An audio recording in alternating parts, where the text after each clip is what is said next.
మాదక ద్రవ్యాలపై పోలీసులు ఉక్కుపాదం మోపుతున్న డ్రగ్స్ ముఠాలు మాత్రం కొత్త పంథాలో దందా చేస్తున్నాయి. సరికొత్త విధానంలో హెరాయిన్ సరఫరా చేస్తున్న అంతర్రాష్ట్ర ముఠాను రాచకొండ పోలీసులు అరెస్టు చేశారు. హైదరాబాద్లో డ్రగ్స్ ను కూకటి వేళ్లతో సహా పెకిలించేందుకు పకడ్బందీ చర్యలు చేపట్టామని, విక్రయదారులతో పాటు వినియోగదారులపై కూడా కఠిన చర్యలుంటాయని పోలీసులు హెచ్చరిస్తున్నారు.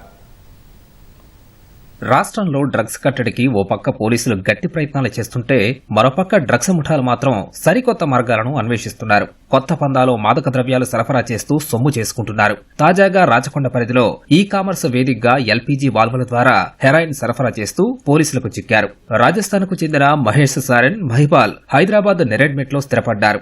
ఈ నెల 10న రాజస్థాన్ లో 200 గ్రాముల హెరాయిన్ ను కొనుగోలు చేసిన నిందితులు రైలు మార్గంలో హైదరాబాద్ కు తీసుకొచ్చారు. హెరాయిన్ ను గ్రాముల రూపంలో మార్చి ఎల్పీజీ వాల్వుల్లో నింపి వాటిని ప్యాక్ చేసిన అనంతరం ఈ కామర్స్ ప్లాట్ఫామ్ల ద్వారా వినియోగదారులకు చేరవేసేవారు.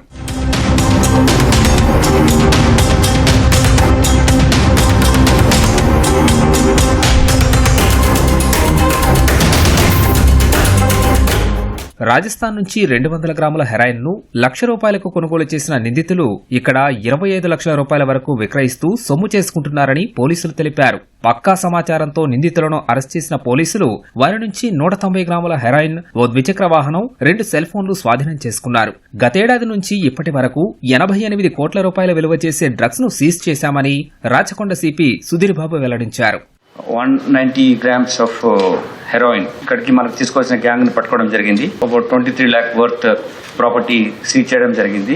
దీంట్లో డిఫరెంట్ మెథడ్స్ వాడి వీళ్ళు వాళ్ళ కస్టమర్స్ కి అందించడంలో ఈ మహేష్ అలానే మహిపాల్ వీళ్ళు గ్యాస్ మెకానిక్ ఇన్వాల్వ్ అయ్యారు. రాజస్థాన్ రూట్స్ ఉన్నా కానీ ఇక్కడే సెటిల్ అయ్యారు. మనకు అనుమానం రాకుండా ఉండే విధంగా ఇట్లా డిఫరెంట్ టెక్నిక్స్ వాడుతున్నారు. They book these things Rapido కానీ, ఓలా నుంచి కానీ, any other things which they can transport, Porter లాంటి దాంట్లో పెట్టి పంపిస్తున్నారు. ఇటువంటి డిఫరెంట్ మెథడ్స్ లో చేస్తున్న వాళ్ళని కూడా పట్టుకుంటున్నాం.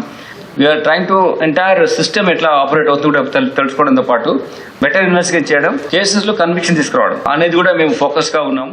యువత మత్తు పదార్థాలకు బలి కావద్దంటే ప్రజల సహకారం అవసరమని, డ్రగ్స్ నిర్మూలనకు నిత్యం కృషి చేస్తూనే ఉంటామని సిపి సుధీర్ బాబు తెలిపారు.